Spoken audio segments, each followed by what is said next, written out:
Good morning and welcome to the Mouth Breathing Podcast. I'll be your host, TJ. And it's been a while since the last solo episode. Maybe two, maybe even 3 months, 3 months, something like that. But we're back now.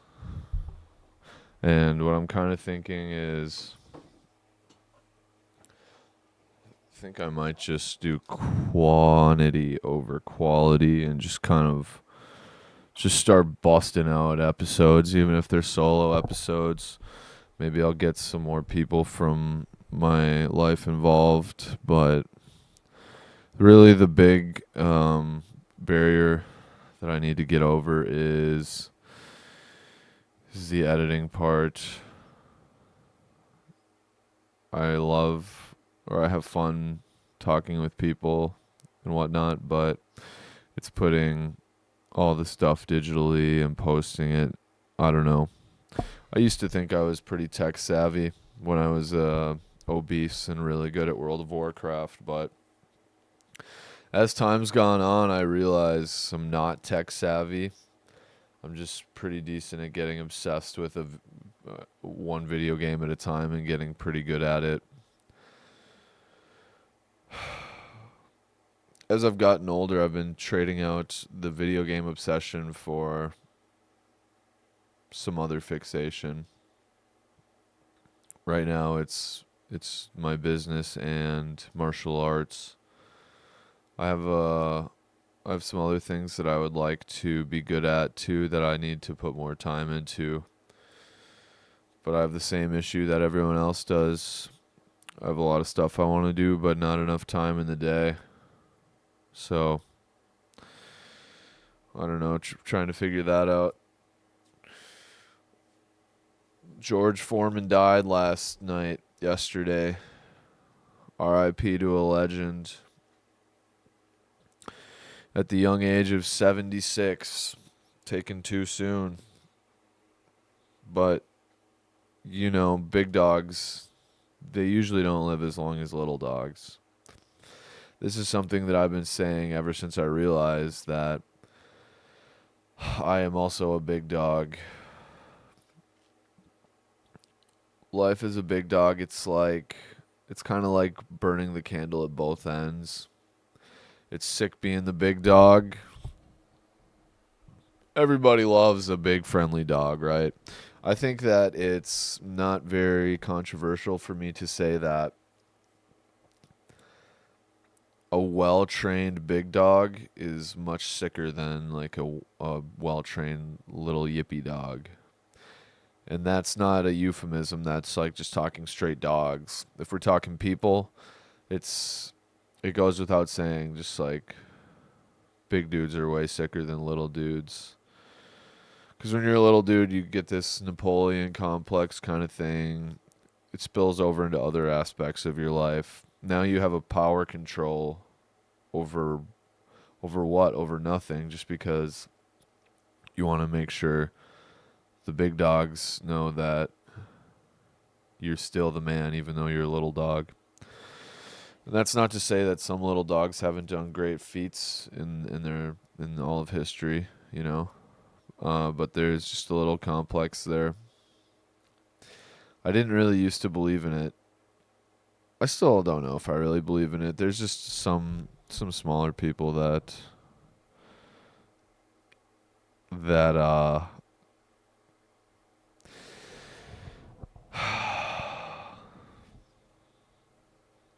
that's not to say that I'm not friends with a lot of smaller guys. I think small people can be great too. I think small people can accomplish big things. No pun intended. Take it how you will.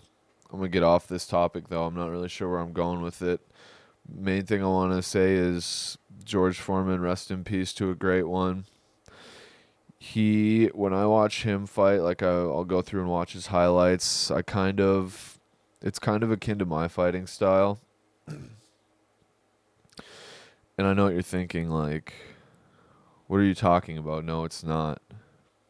Well, it is. If you play back some of his tape and you play back some of my tape, we're very similar actually.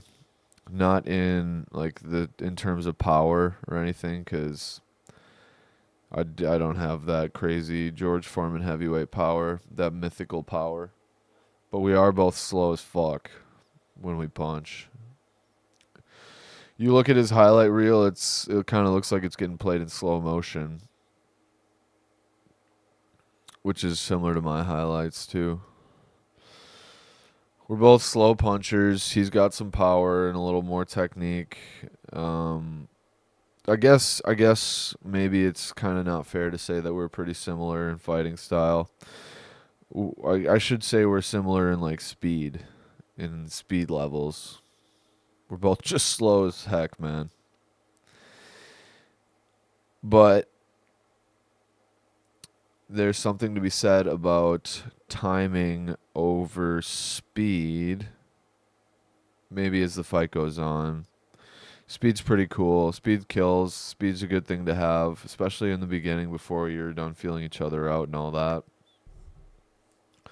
Listen, just because I'm slow now doesn't mean that I'm not actively training all my fast twitch. I'm trying to get twitchy.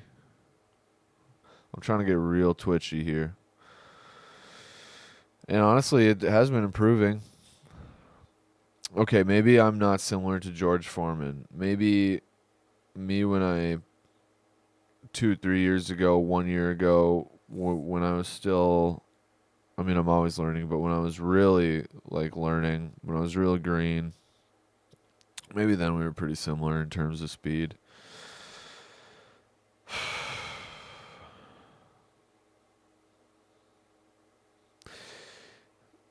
But, you come back a year or two from now, I won't be similar to him at all. I'll be way too fast. I'll be way too fast. We come back 20, 30 years from now, whenever the great Mayweather Jr. passes away and we're making an episode shouting him out, I'll be like, yeah, we're very similar in fighting style. We're both really fast. It's just how it goes.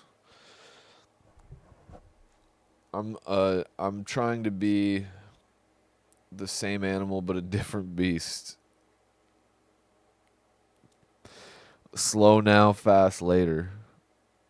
It's not about how you start, it's about how you finish.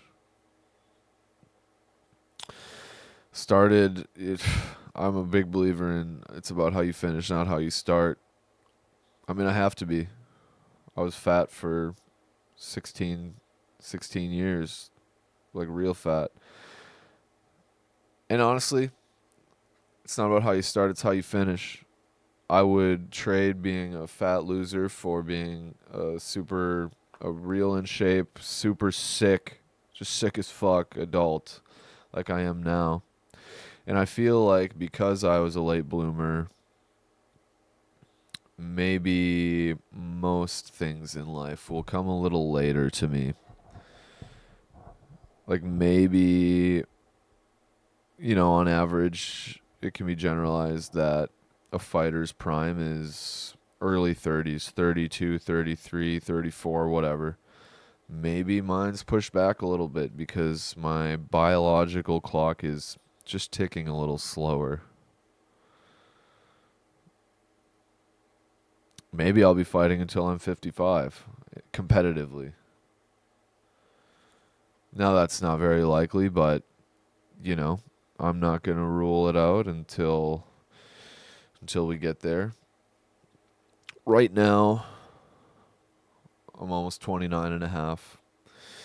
My plan is to fight until, well, we'll see how things go. But God willing, we'll take a serious look and a real critical assessment of where we're at, how things are going when I'm around 33. See if it's time to hang it up. Maybe I have kids. Maybe I've got, I don't know. Life is crazy. Maybe I'll get addicted to drugs. Or maybe the drugs will get addicted to me. maybe shit, I don't know, man. Predicting the future's crazy. Sometimes I get afraid to turn the page and see what's on the next page of my life book, and then I realize something. Why should I be afraid to turn the page if I'm the author of it? If I'm the author, I shouldn't be afraid to turn the page. I'm I can dictate my own future. If I want to get addicted to blow, then that's on me. Maybe I will. I'm still undecided. I'm still half Colombian. Like, this is in my blood. Now I think there's definitely going to be some more positive outlets and positive hobbies I can take up. Maybe I get really good at Call of Duty again. Maybe I'll just get obese. Maybe that's my drug, you know? Yesterday's history, tomorrow's a mystery. And today's a present. Today's a gift. That's why we call it the present. I'm just happy to be involved. I'm just waking up with a smile every day and we're just doing it, man.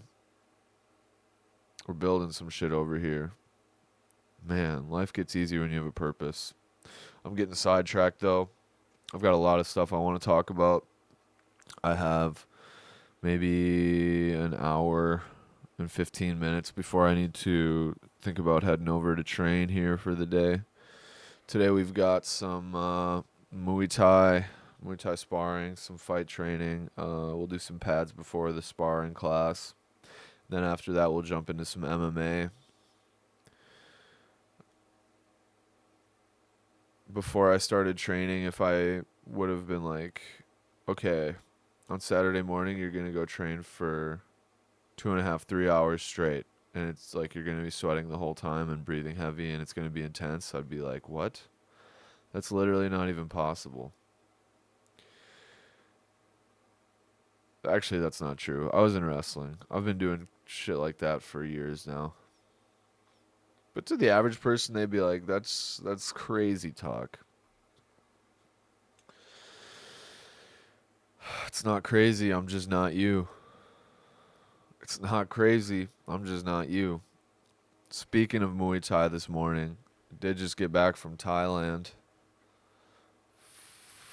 Oof. Where do I begin? I think this might be a good place to just kind of go through my journey. Maybe I'll forget in the future. Maybe I can come back and watch this. Maybe it's just a story for someone else that's considering Thailand. Maybe this will be the push that they need. I'm just going to kind of run through my time in Thailand. So, January 30th was the day I left. I had to pack up my bags the morning of because I'm just a guy. You know, I don't prepare way ahead of time.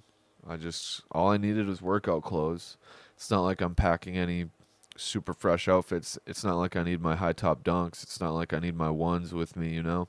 I don't need a pair of Fazos with me. I don't need button up shirts. I don't need that shit. I'm going to Thailand. I'm here to train. I'm literally just here to train. Okay? So leave me alone. I'm just packing workout clothes. I'm going to pack way too many workout clothes too. I'm going to bring up the biggest pink suitcase possible. Went out and bought a new suitcase. It was the biggest one they had at TJ Maxx, I believe was where I got it. It was like $120. It wasn't cheap. It wasn't cheap, but it was the biggest suitcase that they had. It was big and it was pink and it was on wheels. Who else has a big pink suitcase on wheels? It's going to be way easier to find a baggage claim. It's people are going to be like, is he gay? Is he overly masculine? I don't know what his deal is. I can't figure this guy out. He looks pretty tall and strong and he's a big dog just like George Foreman was. He's a big dog with a big pink suitcase, okay? Now that we've got that cleared up, threw all my workout clothes in there, threw all of my underwear in there, Not that it matters. The only underwear that I wear is spandex. It's like Under Armour kind of thing. Not Under Armour. I don't wear that. I just wear Adidas. It's my preference. And what does it matter what I'm wearing to you anyway? So now that you know that. So it's like all my underwear is just workout underwear type stuff. I'm only bringing shorts. I brought I brought these running shoes that were new at the time. Um, they're still pretty white. I did run outside with them a few times. We'll get to that though. But so I brought these shoes. I brought some open-toed flip-flops, and I brought workout clothes. I brought one quarter zip um, sweater, no hood. Just needed some sleeves just in case. I brought some sweatpants. I brought one pair of sweatpants. I brought one pair of wind pants that zip at the knees. So they were also shorts if they needed to be. I knew I wasn't gonna need them too long. I just in case, for the transit really. Oh Lord. So my bag's packed. Now I get to the airport. I I was just, you know, weed's illegal here. I've been I've been smoking weed every day for 5 years now. 5, 6 years now of smoking weed every day. I can quit whenever I want, by the way. And I've proven that. I've proven that in some fight camps. Um, I'll stop smoking like 2 or 3 weeks out, but so it's not a problem. I can stop if I want to. Maybe. Maybe. I don't know why people say like weed is not something you can get addicted to. Because you can, I think. I'm pretty sure you can. Pretty sure I'm pretty hooked right now. I'm I'm able to still get work done and do stuff that I want to do, martial arts, work stuff, whatever. I've kind of adapted over years of it, but not everyone can do that. I couldn't do that right away, which makes me wonder like how did I even invest this much time into it if I was just worthless when I got high right away for quite a while in the beginning, honestly. But here I am, 5, 6 years later, a certified pothead. So I had to put something in the air right when I got to the airport there. It's legal in Minnesota. We don't follow federal regulations. I'm on Minnesota land, and I'm gonna chief this joint before I hop on the plane. That's just something about me. Personally, that's just something about me. So I do that. And then I walk into the airport. Like they have smoking areas, so I just did it in a smoking area. It's not a big deal. People do it all the time. By people, I mean like me in the past. I've done it before. No one said anything. I don't do it like in the big public areas. Kind of off to the side. It's neither here nor there, right? Anyways, so I get on the plane, and well, mind you, this is the beginning of a 37-hour journey. 37 hours is what it takes to get from here to Phuket, by the way, if you were wondering.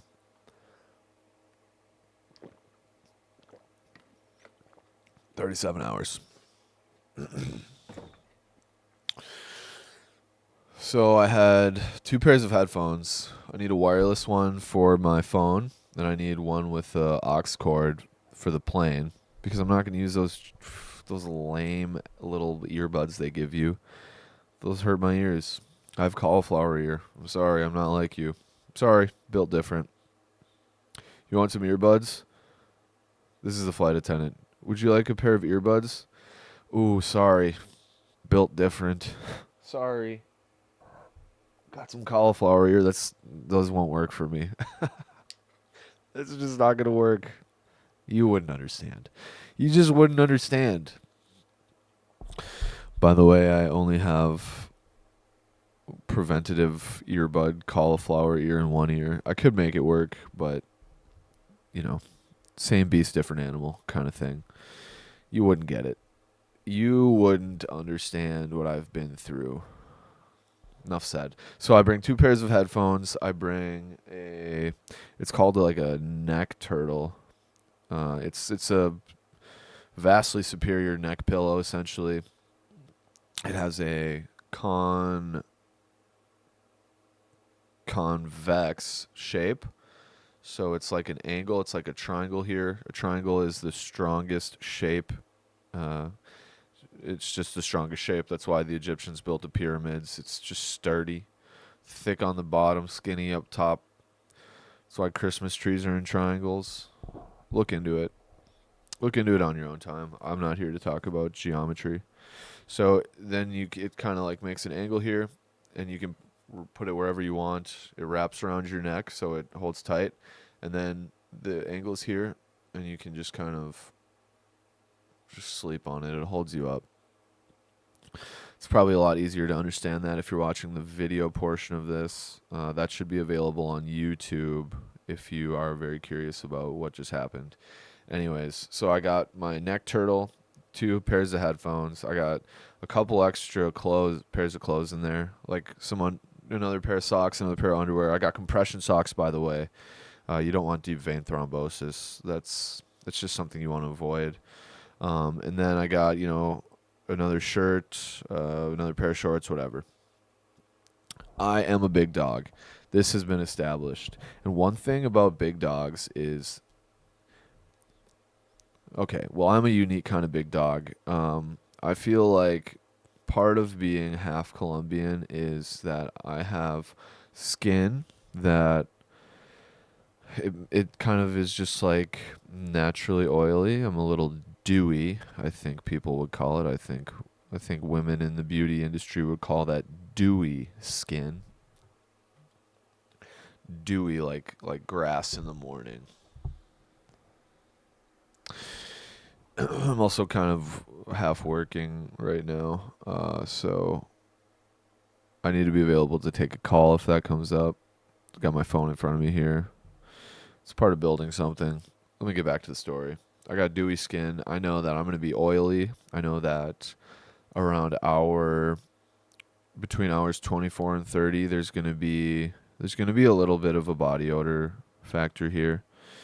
So this is all stuff I've taken into consideration. I also have deodorant with me. I also have a little hand towel so I can take sink showers as needed. And by the way, sink showers, they don't really work. I don't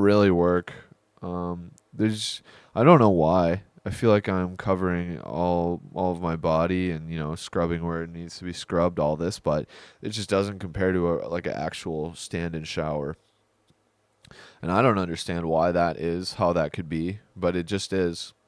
Body odor still accumulates if you're sink showering, if you have deodorant, if you have clean clothes, if you have a little washcloth for yourself, you're still going to get BO. Or if you have dewy skin, you're at least going to get BO. I can't speak about all these dry skin people. It's beyond me. It's beyond me, really. These 100% Caucasian people. How's that dry skin, pal? Anyways, I have dry hands, part of being half white. So moving on, the flight. Oh, I also have these Ray-Ban glasses that have a camera in them, and they have like a speaker in the ear part. There's like mics in there. So I'm making. What am I doing? Who am I?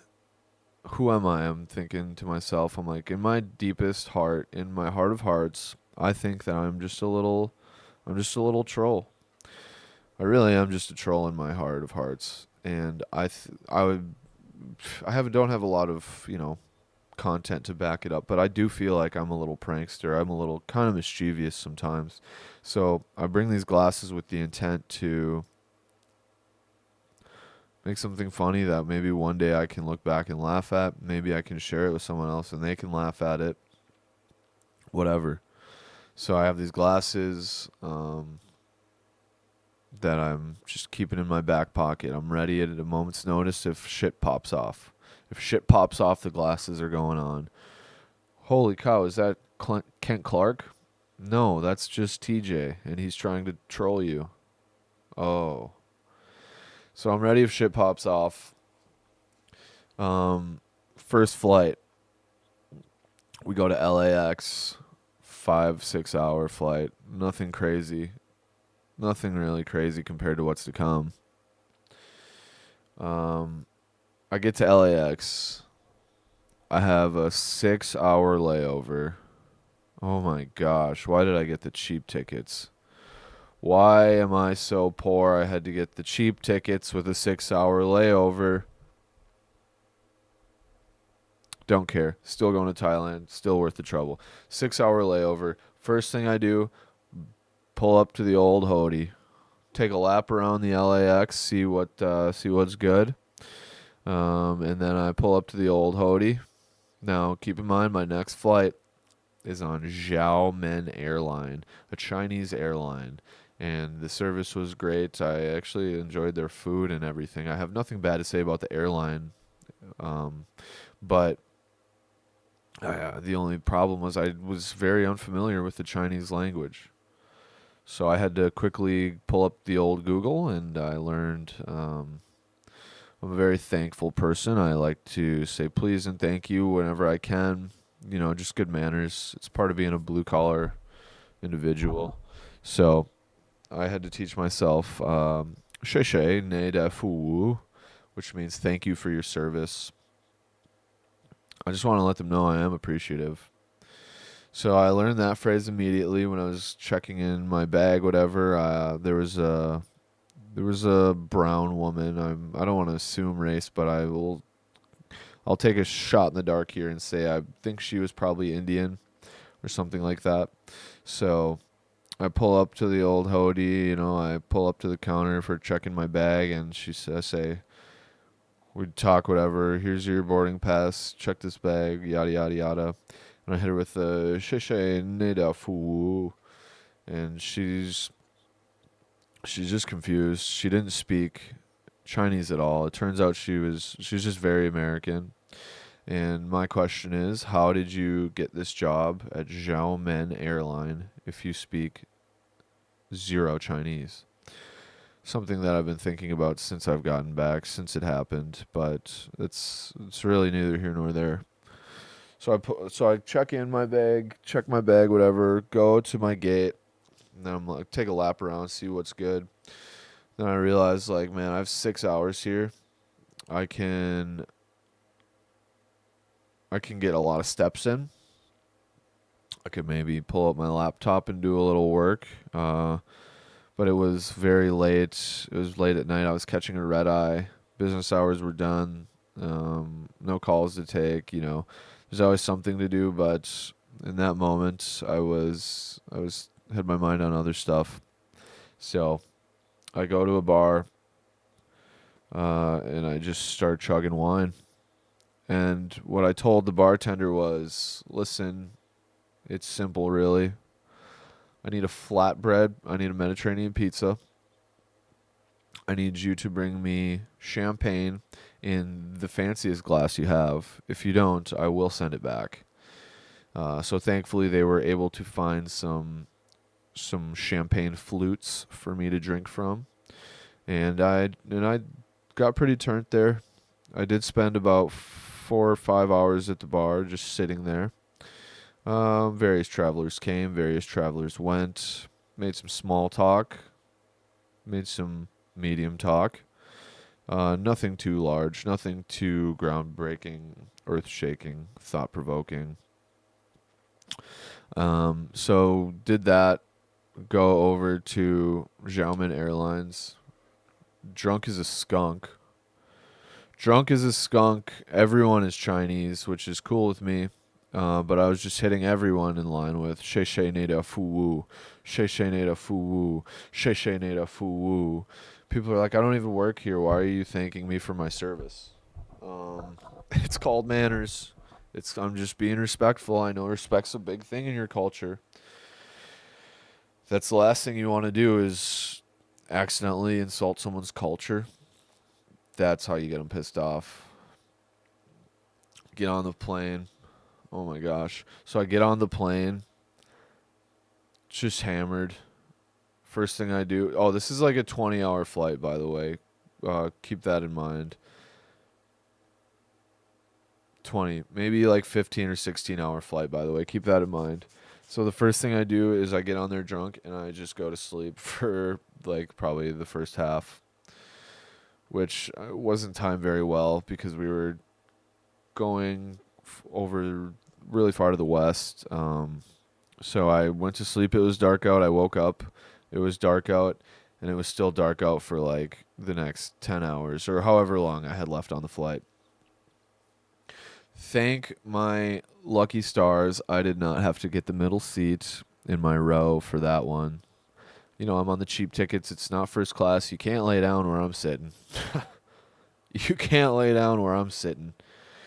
But I did have a Chinese man sitting next to my left. He was in the middle, and he was with his son, who was very cute, very friendly little guy. Maybe like 3 to 5 years old, somewhere in there. And my gosh, did this dad beat the shit out of that kid? It's not funny. It's not funny, but it's just what happened. The kid was very happy playing with his iPad. He was just being minding his own business until the last 4 or 5 hours of the flight. Then he was getting a little antsy, and the dad was smacking him in the seat. And then the kid started crying when he was hitting him. So I think the dad was just hitting him harder. He was like, "Stop crying." You know, I don't understand what they're saying. It's all in a different dialect that I'm not familiar with. But the dad was beating the tar out of this kid. We're in international waters. What am I supposed to do? You stop it now. I don't know Chinese culture. Maybe this is normal. Maybe this is normal. Who am I to judge? I don't know. So the kid started crying louder. And then it was just the beating couldn't go on in public anymore. So he took his son. They went into the bathroom, and we were sitting. The back of my seat was sharing a wall with the bathroom that people were using. One of the 12 bathrooms. It was a big flight, and then he just got beat up even harder in the bathroom. I might be the only one that knew that just because of the location of my seat in conjunction with the bathroom. But have you ever been beat up so bad that you have to go into the bathroom to finish the beating?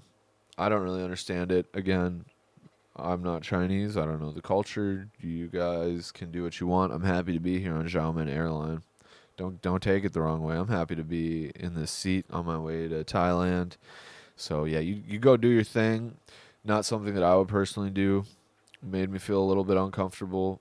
Not trying to burn any bridges culturally or otherwise. So what can I say to the kid? You know, better head movement. Got to move your head a little more. Got to be off the line when he's there. Slip and learn how to counter. You're just a punching bag. You got to build your confidence early in the fight. Otherwise, they're just going to be beating on you. They're going to be walking you down. Maybe pick up Muay Thai if you're the kid, right? Anyways, that's enough about that. So that was a really long flight. They were friendly to me, the kid and the dad, but they were just dealing with their own stuff. So cordial to me. Who am I to think any differently of them? I wish them both well. I'm sure they're doing well. Nice salt of the earth people here. So after that, we got to China. Then I was in Xiaomen. From there, I had like 2 hour layover, which was fine. I got through their customs, whatever, walked around. I was so freaking hungry, but everything was in Chinese, and I was very fatigued at this point. Like my brain isn't working as well as it could. I'm like, I want to eat. I don't know how to order food. It's like QR codes that took me to nowhere. Everything's in Chinese. I'm not gonna eat Burger King in China. What? I do love Burger King. Those who know me know that I'm a little weak for Burger King. Not in a Chinese airport, though. What? I don't want the bok choy Whopper. Come on. So, moving on. From China, I get on a plane. I go to Bangkok, and that's when it started to hit me like, oh man, I'm getting close. Like it's hot as frick out.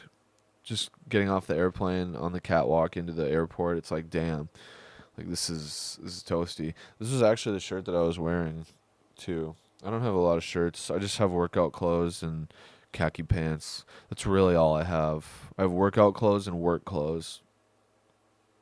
That's it. It's really all I wear.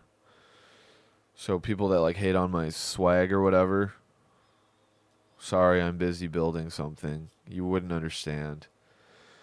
Get to Bangkok, met this backpacker on the plane. Um, we just made small talk for like an hour. It was like an impromptu podcast on the plane. Um, we just sat next to each other by chance. It was this Asian chick from Canada who was like early 20s. It was very, very just cordial, platonic small talk. Nothing too deep, whatever. Nothing too deep. And then we parted ways and said goodbye forever. She got off in Bangkok. I got on another flight. I hope she's doing well. You know, um, probably not something I'm gonna lose any sleep over, but you know, just a friendly face. This whole journey was full of friendly faces. So then I get to from Bangkok. I go from Bangkok to Phuket, and then This is hour 35. We land. I'm on hour 35, 37, whatever. I'm like, I can't wait to take a shower. I'm freaking out. It's like 11 a.m. around noon or so when we get there. I'm messaging the place I'm staying on Facebook, some little bungalow. They're like, "When are you getting here?" I'm like, "I don't know. Soon, hopefully." I've never been here before. I'm doing my best. So then I go to the airport. I had a ride waiting for me from the gym. We get in this van, this 12, 16 passenger van for just me, and the driver is very Thai. Most people are there are well, not most people. Most people are tourists, which is crazy. But around half the people there are very Thai, and they don't speak English the best, which is no problem. I'm okay with leaving English at home for a while. I get in the van and we say hello, and that was about as far as our conversation went. We tried to talk. I was like, what country? I'm like, Canada. Canada? Canada. Now I have a new alias. I'm Canadian. For the next month, I'm gonna be Canadian. So I'm this Canadian in Phuket. Never been there. Get in the van, put my stuff in the back. We start taking off towards the gym. I map it. It's like 45 minutes an hour drive. I'm like, okay, maybe I'll just take a nap here. Try to do it, and wow, your first driving experience in Thailand, you will not sleep. You can't sleep through it. I was car sick. I was fearful for my life. I was terrified. I was nauseous. I was upset. I was clenching my fists, squeezing the cloth seat that I'm sitting on. I'm just terrified. I didn't know how driving was there, and if you've never done it, well, it is something to experience. Um, Very scared the whole way there. Got there, said thank you, whatever. Checked into my little bungalow. Nicest staff there at Phuket Num Noi. It's by the Bang Tao gym. If you're ever there, you should stay there. I don't know if I will get them any referrals from this, but it's worth mentioning. I enjoyed my stay there. They were really nice people, very friendly, yada yada. Check in. It's like 1 or 2 p.m. by the time I get there. And so the first thing I do is just unpack. And what do you know? One of the first people I meet is my bungalow neighbor who's a good friend of mine now. I think our paths will cross again. It was a man from it was a soon to be doctor from the from Amsterdam area, and we hung out a lot as time went on in that month. And yeah, he's a homie. I hope I get to see him again someday. So I get there, I just kind of like get the lay of the land a little bit, go find a scooter to rent. They wouldn't rent me a scooter right away because I didn't have an international driver's license. I had never driven a scooter before, which honestly, like it's that's fair. That's fair. But whatever. F them. They lost out on my money, my tourist money that they need. I need them and they need me. It's a healthy relationship, really. So we do that. They say no.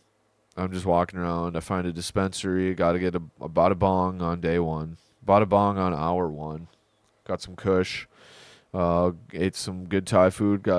Just found a few spots to eat. Walked around my neighborhood. Got kind of acclimated with my surroundings.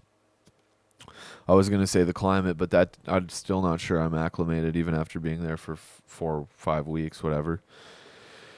More like 4 weeks, and then like damn near a week of travel from there and back. But um, the heat's crazy.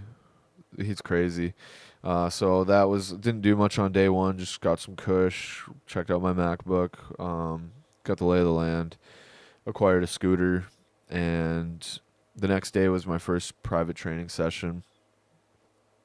And it was only an hour. It's just an hour one on one. They were making you go pretty hard. Obviously, that's what I'm there for to train hard. But I had no idea what an adjustment it would be to the climate. I thought I was gonna puke. I went in there thinking I was in decent shape, not great, not like fight shape, but I was in pretty good shape.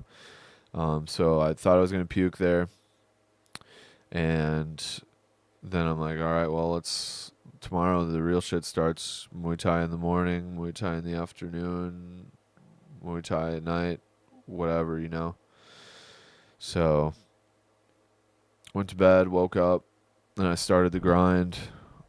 My schedule would look like this. There was a Muay Thai class at 6:45 to 8. I would do that if I woke up early enough. From 8 to 9:30, I went to that every day, Muay Thai.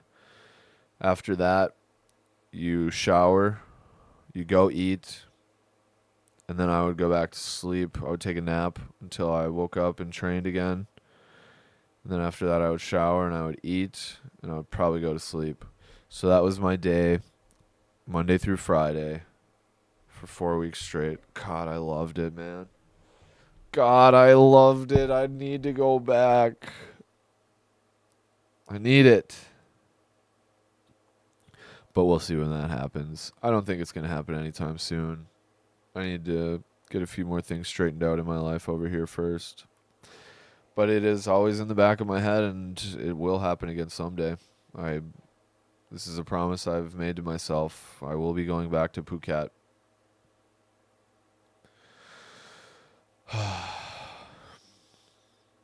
So that's what it was. On like random nights, usually like Saturday and Sunday nights, I would go to one of the nearby stadiums and watch some fights. I watched a lot of fights when I was there. The fights are crazy, man. They so for one, maybe I'll get to that part a little bit later when I experienced the stadium fight personally and competed in it. But for now, I'll just kind of talk a little bit more about. So my days would mostly be training. My days would be checking out local food spots to eat and riding my scooter around. It was the first time I'd ever ridden like a motorcycle, scooter, anything like that. And dude, they are so fun. They are so fun. Everyone's riding scooters around. Cars are the minority for sure. I would just go for joyrides, man. There's beautiful scenery everywhere. There's beautiful beaches and great food, cheap food everywhere. Oh my gosh, just shirtless on a scooter, man. Fuck it. On my hands, on both of my hands, actually, from gripping the handlebar on the scooter. I have tan lines from like my first knuckles up or my second knuckles up on my four fingers on each hand. Tan, it's much whiter towards the top of my fingers just from the tan lines. And this is kind of also hilarious and a little embarrassing, but I'm just going to say it anyway. Uh, Shirtless on a scooter, so much freedom. God, I love this shit. Oh, the rush, the engine, the air in my hair. It's all so beautiful. I loved it. But I do have a little fat fold when I sit down. There's a little fold on my tummy area. And too much joyriding on the scooter gave me fat roll tan lines. Oh my gosh. What is this? It looks like spray painted abs. They weren't spray painted abs. Those were my real abs coming in because I was getting freaking shredded there, man. You just train Muay Thai, eat pad Thai, chicken fried rice, repeat all day, every day. You're going to get shredded. Maybe it's the temperature. Maybe it's all the Muay Thai. I think it's a combination of the both. I think one of the larger factors actually is everything that you're eating there. It's like legit organic. It's like they just got it from a market. Someone drove up on a scooter and delivered the ingredients. The West has such bullshit ingredients, man. It's so crazy. You eat the same thing here, you get fat. You eat the same thing over there, you're just losing weight and living your best life and you're happier, and I don't understand it. I don't understand it. Why are they doing this to us? Why are they doing this to us? Still don't know. Trying to figure it out. Trying to eat healthier. It's tougher here though, man. It's a lot tougher.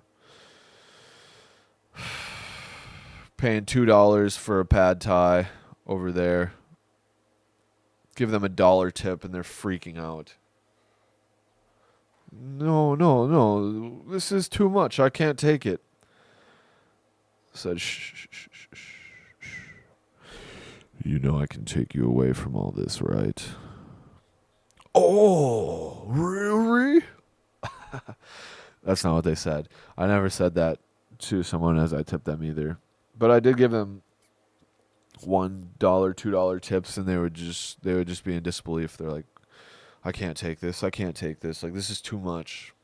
I'm like, no, it's cool. Like, you gave me a lot of food, and it was really tasty, and I'm still saving a lot more money than I would be eating this at home. So you take it. You earned it. Yeah. So I would joyride scooters around, and there were some places where it's like if you're on the highway going somewhere, there would be like checkpoints, right? For like drunk drivers, people without helmets, anyone doing whatever. What it really was is, and I came to find this out after I had been through a checkpoint, is it's really just a place for local police officers to shake you down for some bot. For those who don't know what bot is, it's their currency. It's their dollars. I think 100 bot was like $3, $2 to $3, somewhere in there.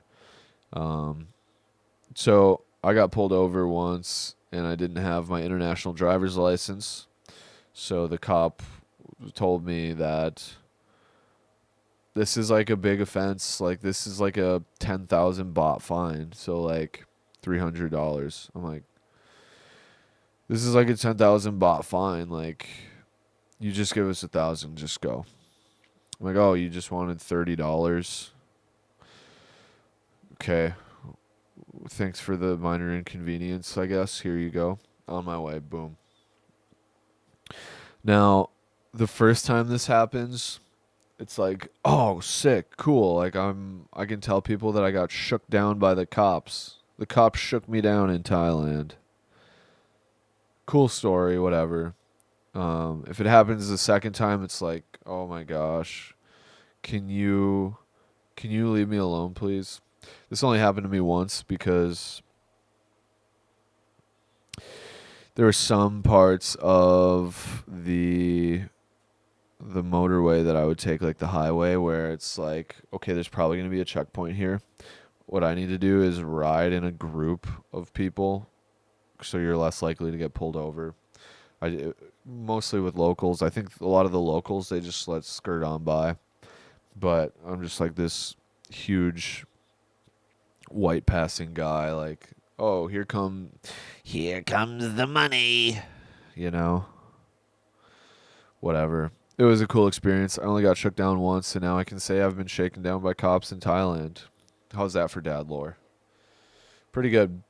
But that pales in comparison to the dad lore I got when I did the fight. Actually, before I get to that, I should say when I got to Bangtao, dude, it's like close your eyes. If you're a martial artist, close your eyes and imagine the best possible place for training. What does it look like? 3 huge areas, like 4 or 5 rings, boxing rings, maybe an octagon over here. Oh, probably a weight room over there with just a huge. It's just all huge and it's matted. It's like a martial artist's dream. It really was, and I can't wait to go back. I don't know if I said that yet. I can't wait to go back. Can't wait to go back, have the time of my life, and then have more stories to share here. So I get to the gym. We're going to backtrack a little. This was the first day classes started. I get there to the Muay Thai class. They have me in like the foundations intro class, whatever. And there's like 100 people at each class. Everyone is from a different country. It's honestly so sick. I loved it. But it's like an intro foundations type class. And I'm like, guys, I'm here to fuck someone up. Maybe I can go train with like the other people fighting or like the pros, whatever, but I'm not gonna, challenge their process. I'm happy to be involved.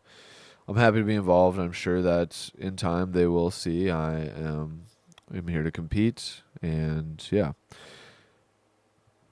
So this happens for about a week and a half to 2 weeks. I'm in the foundations class, and like on day one of my private lesson, day two that I was there, day one of training there, I was telling my trainer like, "Yo, I'm here to fight. Like, what do you need from me? Let's make this happen."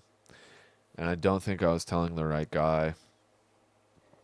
He was a sick dude. I love crew Amin, but I just feel like I wasn't telling the right person because like a week and a half, 2 weeks later, I tell this other coach, and he's like making it happen for me now.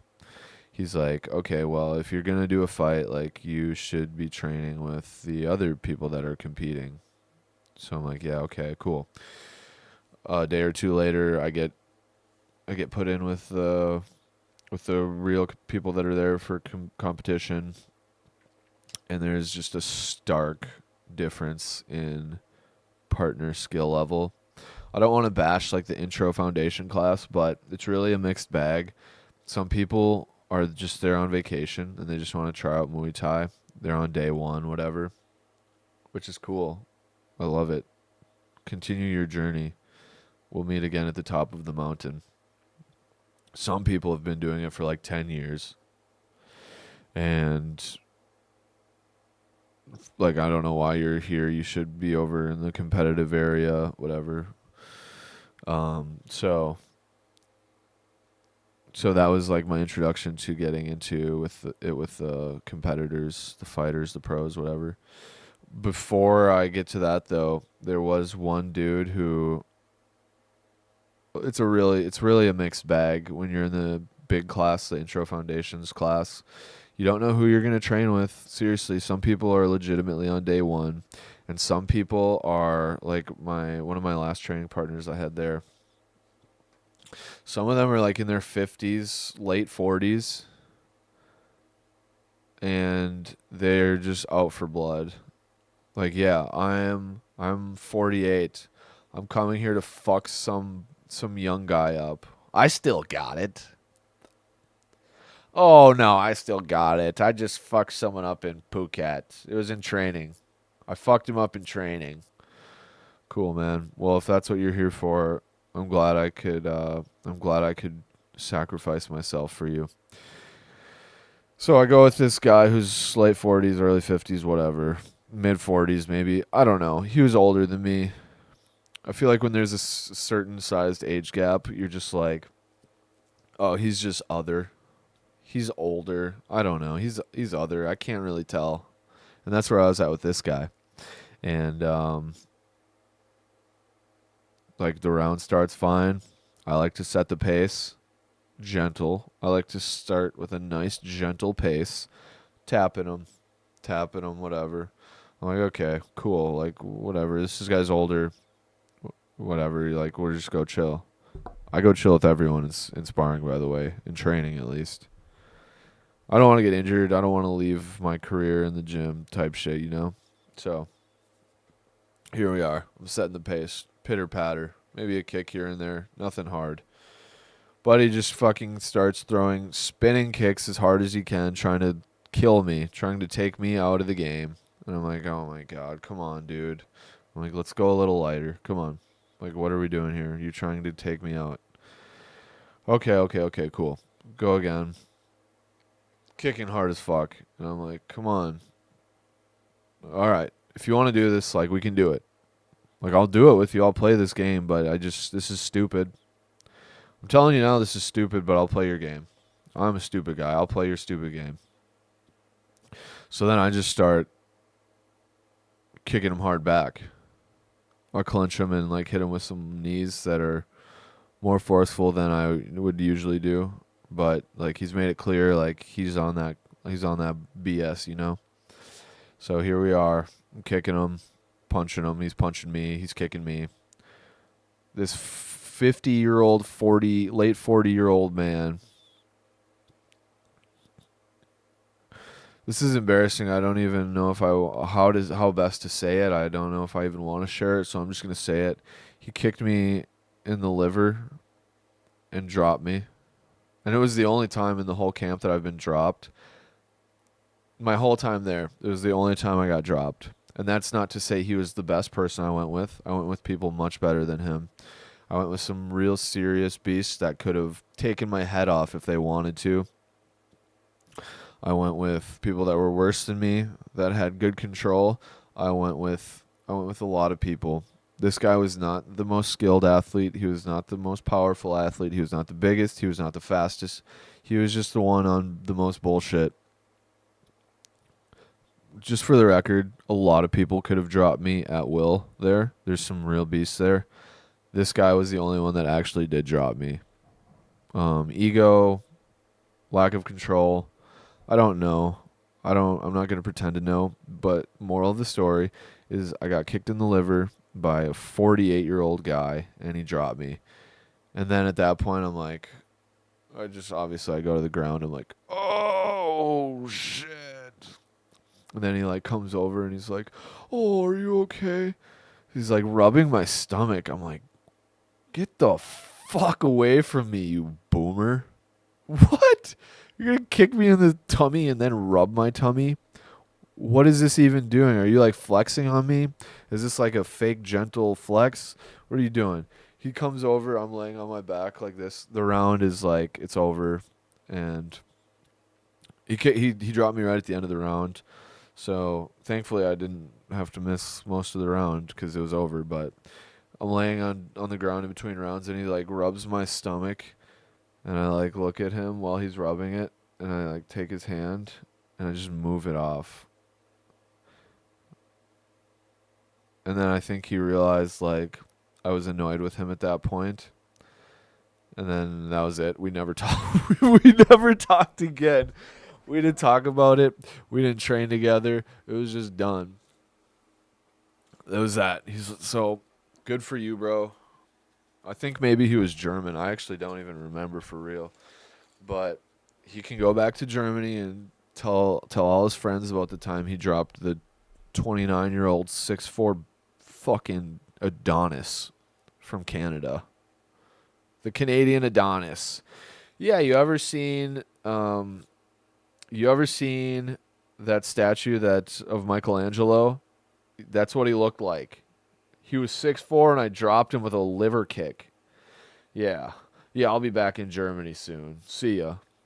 That's him on the phone with his German pals. I'm guessing. I can't confirm, but that's just what I assume happened. This fucking guy. We we didn't even talk after that. We didn't say good round. We didn't dap each other up. That was it. He rubbed my tummy. I threw his hand off, and I was like, no. And that was it. Then after that, that was when I graduated the intro and foundations class. Once you get body kick dropped by a 48-year-old German, you're ready to train with the pros. So I took my shit and I went over to the other gym, and it was different. It was good. It was different though. Um, I feel like the crews or the instructors there, like, they expect you to be a beast, which obviously you should be if you're going to be over there. They don't really want to waste their time with shit, so they have a little bit of a higher expectation. Damn, an hour already. I got to get to training before too long, so I'm gonna try and wrap this up here. I do have a few other things I want to talk about, but just for time's sake, I might have to save those for another day. So I get to the pros, whatever, and everyone's super friendly. One crazy thing about martial arts that seems to be true 98, 99% of the time is that the nicest people are the ones that can fuck you up the worst. I'm going to say that again. The most dangerous people you meet in martial arts are usually the nicest. Something with the confidence in themselves, like, why do I need to beef with this person? I could probably eliminate them. It's no threat. So you go over to the fighters, and everyone's just so nice. You go over to the competitors, whatever you want to call them. Everyone's just so nice. Not to say people in the intro foundations weren't also super nice, but it's like, God, I don't know. Is it Phuket or martial arts? Everyone's just so nice. The locals, the tourists, the athletes. I don't know, man. It's just so different here. It's so different. I got to say the funniest joke in the world to the gas station attendant to even make them exhale a little harder, let alone a laugh. Forget that. You're not making them laugh. You're not going to make them laugh. They have had a horrible life. They've had a horrible life. They don't need to laugh. They got shit to do. Phuket, totally different. I'm smiling at everyone. Everyone's smiling at me. We're making pleasant small talk. It's not even small talk. Let me stop there. It's not even small talk, because if you start conversating with someone, they're going to try and invite you in and sit down and let me hear about your life story. Okay, well, I'm still from the West. I can't sit here and talk with you all day. Like, I have to go do shit. I'd love to exchange pleasantries, though. Briefly. I'd love to briefly exchange pleasantries. Let me tell you about how life is different here for a little bit. You tell me something about this area, and we'll go on our way. I've got shit to do. I'm trying to build something here. You wouldn't get it.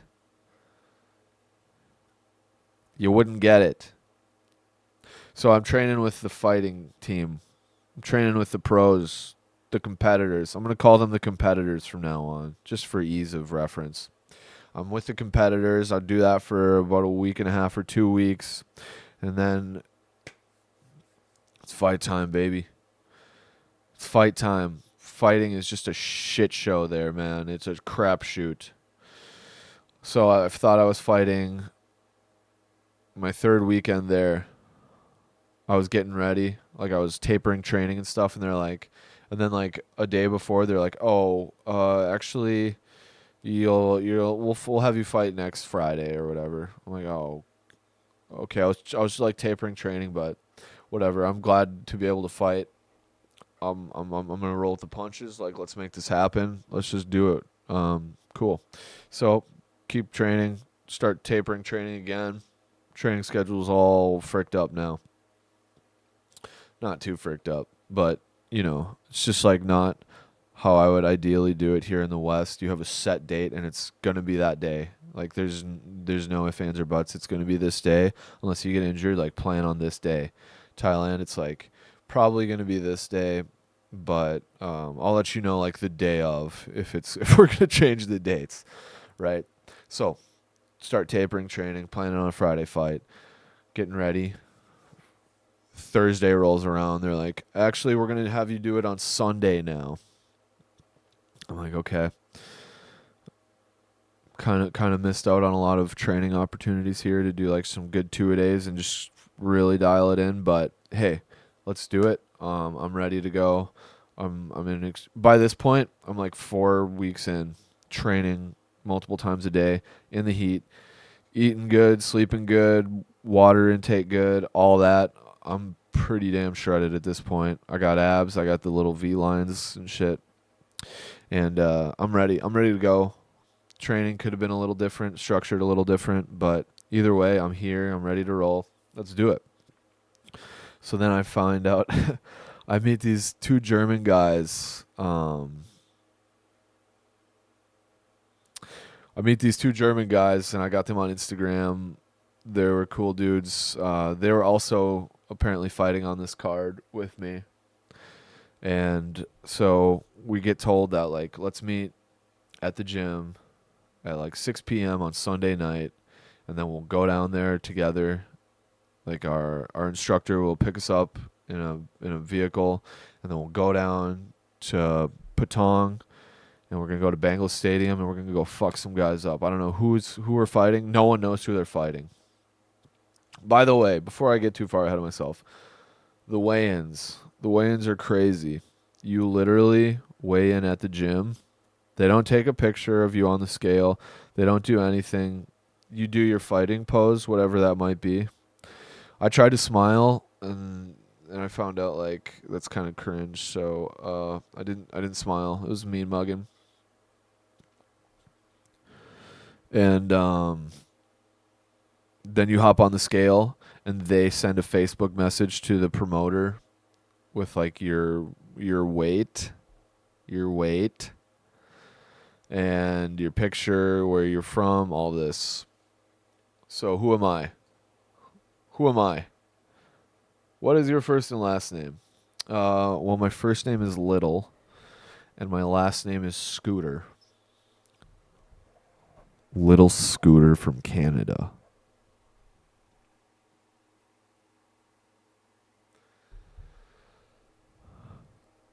Little Scooter from Canada. My alias in Phuket is Little Scooter from Canada. Think about it.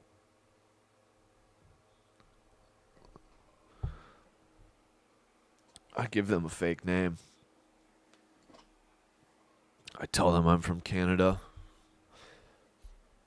I don't know what they said my weight was. Something in kilograms. I'm not even sure if it's a real number. So I'm signed up for this fight.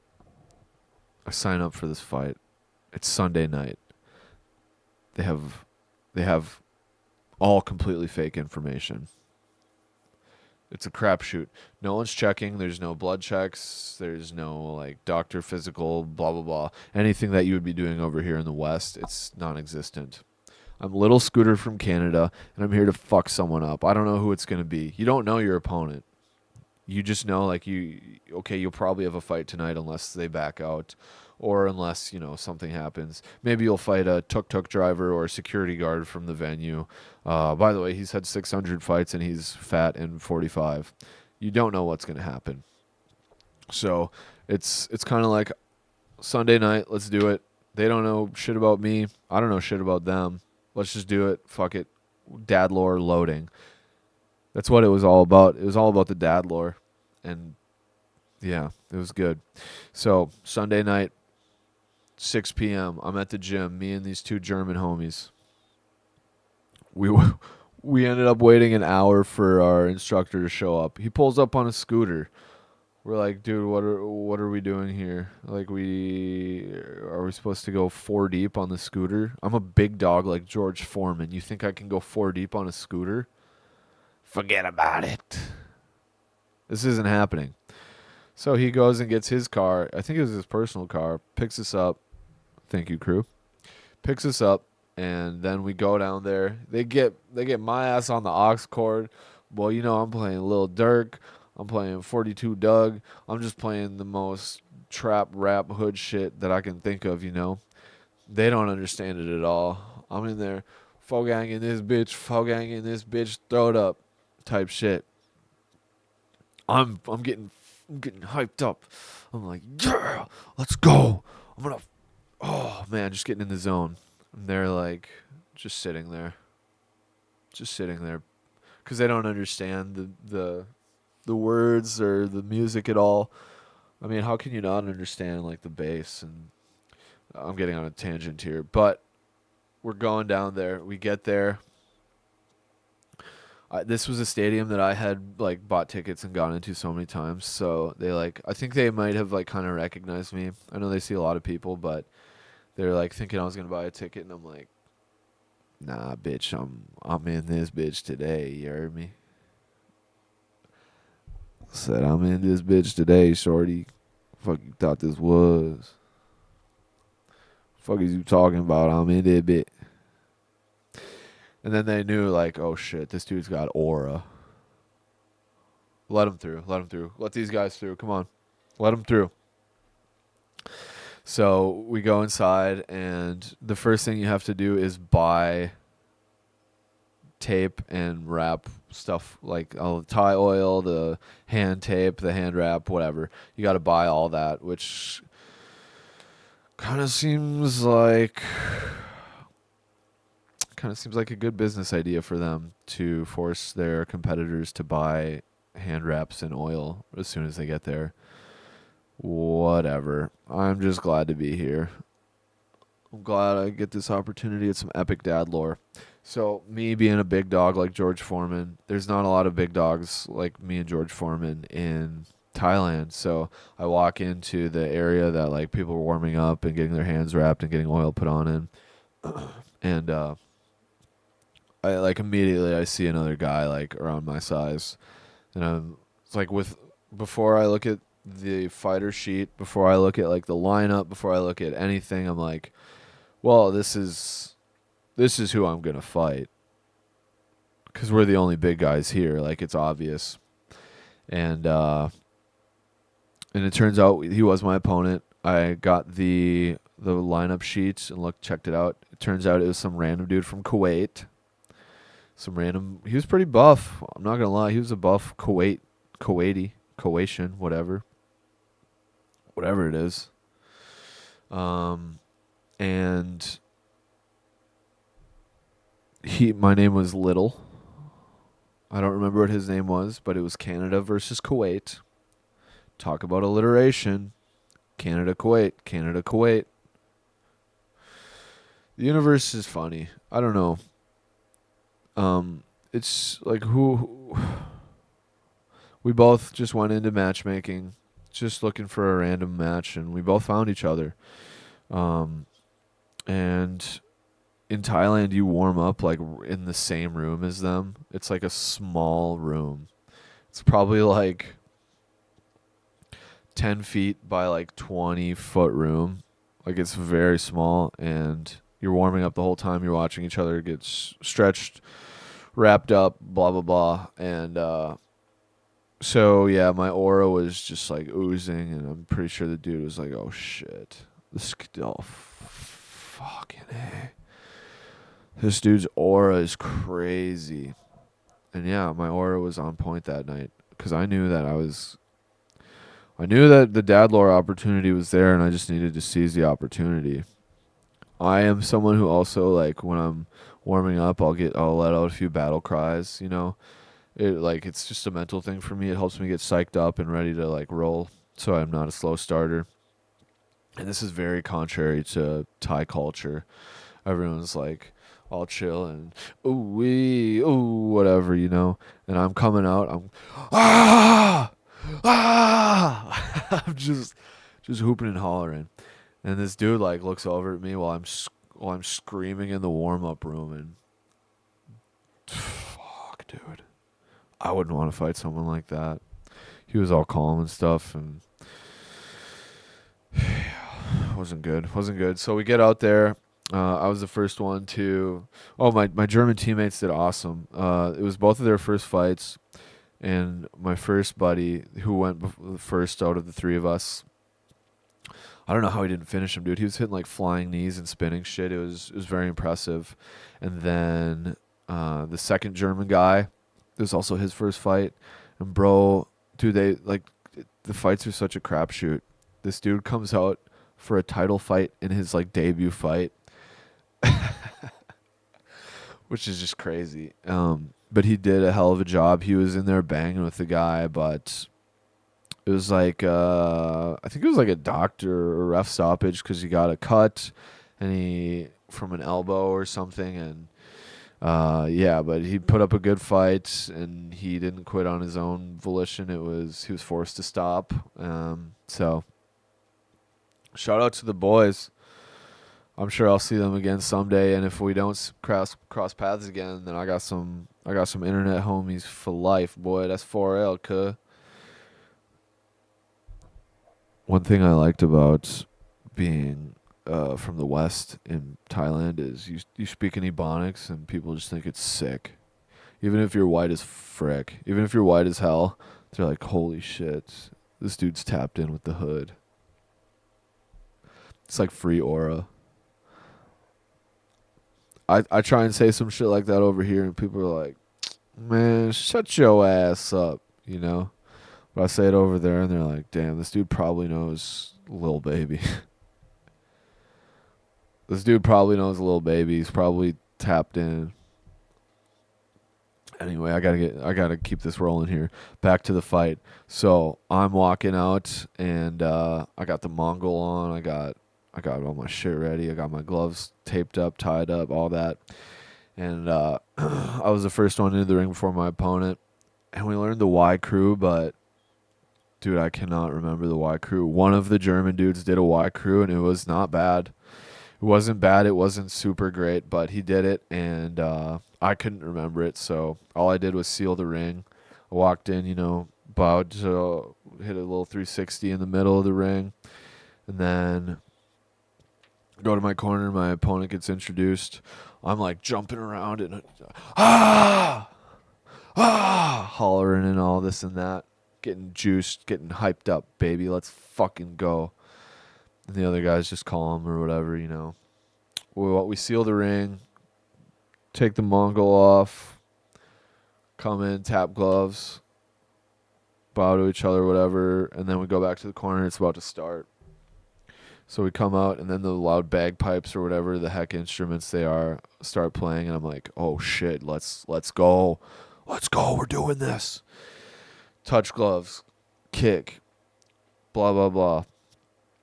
First round is pretty back and forth. I probably won the round from some of the clinch work I did, and I hit him with a few good combos, but he did hit me with some good ones. He hit me with a spinning back fist, and as soon as I got hit with that, I remember it was like pop, and I was like, oh man, like okay, this is real now.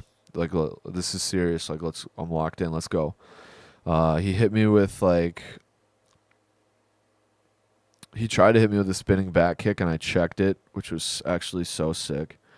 And then he caught me like when I was coming in with a punch and kicked my lead foot, and it was just like a little sweep he hit me with, not really damaging at all or anything, but it was pretty cool. It was pretty clean. So that's like basically round one. I clinched him and threw him down once from a body lock. And so that was like round one. Going into the fight, I had been watching Coach Greg Nelson, his last fight back in the 90s in Muay Thai. And I just came out with a game plan like, okay, I'm just going to clinch him and I'm going to try and knee this dude in the face, and that's how we're going to do it. And I didn't really clinch very much, which was honestly okay.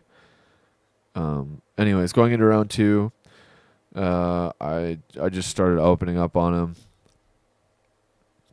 I think in round 2 he might maybe threw 1 or 2 punches the whole round, like attacks at all, you know. And I hit him with a spinning back fist, hit him with an 8-punch combo, hit him with a 6-punch combo. Did this teep. I teeped him with my lead teep. Teeped him again. Then I came in with a fake teep. Tomahawk elbow. His hands were down because he was trying to catch my teep. Tomahawk elbow over the guard. Boom! Right on the bridge of his nose. His head snaps back. And then I'm like, oh, that one hurt him. So then I'm like coming in. Kick him. Uppercut. And then he drops. Get the 10 count. I go to the white corner. He gets a 10 count, stands up. Good for him for not, just folding right there. At this point, I'm coming in again, and I see like his nose is bleeding, like not from his nostrils, like the bridge where my elbow hit is bleeding. And then I was like, oh shit, like I fucking broke his nose, dude. And he's bleeding, like his shit isn't straight anymore.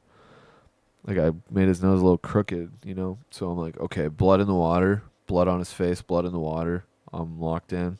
This dude wasn't yelling like me. He's not a big dog. He's not a George Foreman George. He's not a George Foreman TJ, So I'm coming in. Boom, boom, boom, boom. 5-punch combo. Elbow. Crack him with the elbow again over the guard. He goes down again. 10 count.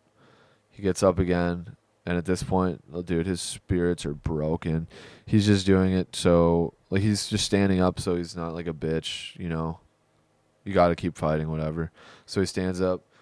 I come in again. Uppercut. Clinch. Knee. Hit him in the face. He goes down. 3 knockdowns in 1 round in like 1 minute. Fight's over. I'm hyped up, baby. Oh, man. After the second knockdown, I had, I'm yelling every time I knock him down because I'm just a hype beast like that, And I look over while I'm walking to the corner and someone is like, a lot of people have their phones out and recording, and I see someone's like recording me. And so I walk over mid-fight, like put my hands on the rope, and I'm like, yelling over the rope in this person's face that's sitting ringside. And I think I gave them a pretty sick video with that, honestly. I wish I could see it, but there's literally no way I will ever find that video. Although I bet it is pretty sick. Anyways. So 3 knockdowns, the fight's over, and I'm just like celebrating, got my hands up, whatever. I try and jump on the turnbuckle, like the corner, and I slip a little. Dude, I lost. It's just an instant aura loss, but I played it off really well. And it wasn't that bad, but it could have been a little smoother, a little more graceful. So do that. Get my hand raised in the middle. The team comes in. We take a picture. My Bang Tao team, the German boys, and yeah. And then on the way out from that fight, dude, I had this. So the stadiums are like, it's just full of people from different countries.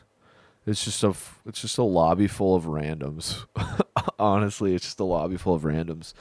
And I had like 10 different groups of people come up and ask me for a picture. This was the most like clouded thing I think I've ever done. There was like people from all over the world like were asking me for these pictures, and they all spoke different languages, and shit was crazy. Like, it's really just not something I'm used to. I'm sure people that actually have a real clout will be like, cool story, bro. But this was just like the first time I've ever experienced something like that. At that level, at least. After my last few regional fights, I've maybe had 1 or 2 people ask me for a picture. But like, this was like, there's like 30 or 40 people. It was pretty cool for me. I hope to continue doing shit like that, So anyways, I was pretty undamaged after the fight. I had some bruising on my shin, a few little swelling here and there, but all in all, very blessed, feeling very good. Oh boy, did me and those German boys get fucked up that night on Patong, on Bangalore Road, baby. Oh man, found some party favors, found some cheap alcohol, and boy oh boy, we really sent her that night. Blacked out, not blacked out, just celebrating a win, celebrating a hard fought win. So that was that. And then I had to leave not the day after, but the day after that. So it was time to start getting all my affairs in order. Um, Check out, bring the scooter back, say thank you to people who helped me there, say goodbyes, whatever. Get a few more of the homies' Instagrams before I leave, you know. And man, I can't wait to go back to Phuket. Seriously, I want to buy a villa there. There are investment opportunities, and relatively speaking to what you're going to pay here in America or Canada or literally anywhere in the West, it's so cheap. It's really cheap. 50 bands, 75 bands, something like that. Um, I don't know. Cheap is relative, you know, but compared to the West, much cheaper to invest in. And also, so yeah, I'm checking out, getting all my affairs in order. Pack my big pink suitcase because the big dog need a big pink suitcase. And then I have one night in Bangkok, and Bangkok is dirty. It's just smog. It's just too many people. It's just not for me. It's not like Phuket. So I only had one day there. It's kind of planned that way for like a layover, just so I could experience the nightlife, you know. What happened there was I went to the club. I went to Soy Cowboy, Cowboy 6, whatever it's called. And there was this club I went to, and like immediately upon entering the club, I met this dude from Dallas. And me and him just hit it off right away. We were homies. Dude, we have no contact info for each other. Like, we just met that day. We're homies for like 3-4 hours, and peace out, brother. Probably never see you again. Met some Japanese friends there too. Got them on Instagram now, and man, it was a fun night. But you know, it's just a club. Really, you can do that anywhere. I liked the experiences that I liked more in Thailand were like the Muay Thai, the stadium fight, the scooter joy rides, the beaches, stuff like that. The cheap food, you know. So that was the Bangkok part was cool, but again, pale in comparison to some of the other stuff that I got to experience. So then I started my 35-hour journey back after that. I actually slept for like 8 hours on the plane because I was just going in there hungover again, you know. That might be the meta, actually. If you're going to get on a plane, get drunk the day before, not just buzzed. You got to get drunk the day before because you're going to be very hungover. You're going to be really sleepy. You're going to time travel pretty much is what I'm trying to say. If you want to time travel on a plane, you just need a hangover. It's simple. People have been doing it since the Stone Age. So, on that note, that kind of sums up my Thailand experience. It was nothing short of the best month of my entire life. And that is, I'm not being hyperbolic. I'm not exaggerating. I really mean that. This was the best month of my entire life. Oh my gosh, dude. I cannot wait to go back. I can't wait to go back.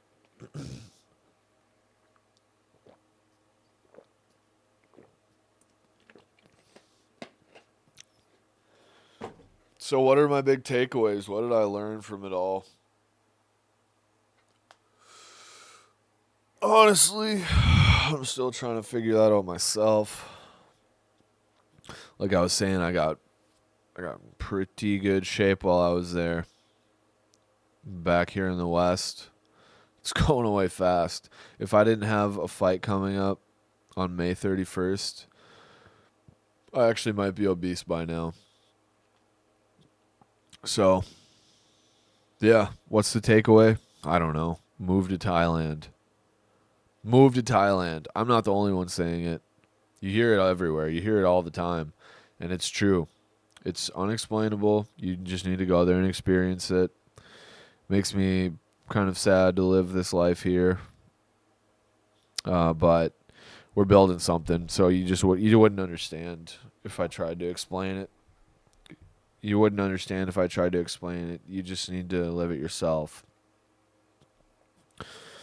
Honestly, I think that's probably a pretty good place to stop. There's an hour and a half. I gotta go train, man. I gotta go build something. I don't expect you to understand all the time, but again, my name is TJ. This was pretty much just a recap of my time in Thailand, the journey there, the journey back. I'm trying to think if there's anything worth mentioning from the journey back. Not really. I hugged a flight attendant and they gave me a free upgrade. It was a male. Keep that in mind. It's worth mentioning. It's worth mentioning. I guess I didn't share much details about the videos I made with the glasses. I did do some trolling with the glasses while I was in Thailand. Mostly just like language barrier stuff. Hitting on a guy. Not gay though. No diddy. No homo. Nothing like that. It was for the trolls. It was for the lulz. So, worth mentioning. Oh, man. I will be going back. Thank you so much for tuning in. Again, this was the Mouth Breathing Podcast, and I am your host, TJ. Thank you, thank you, thank you.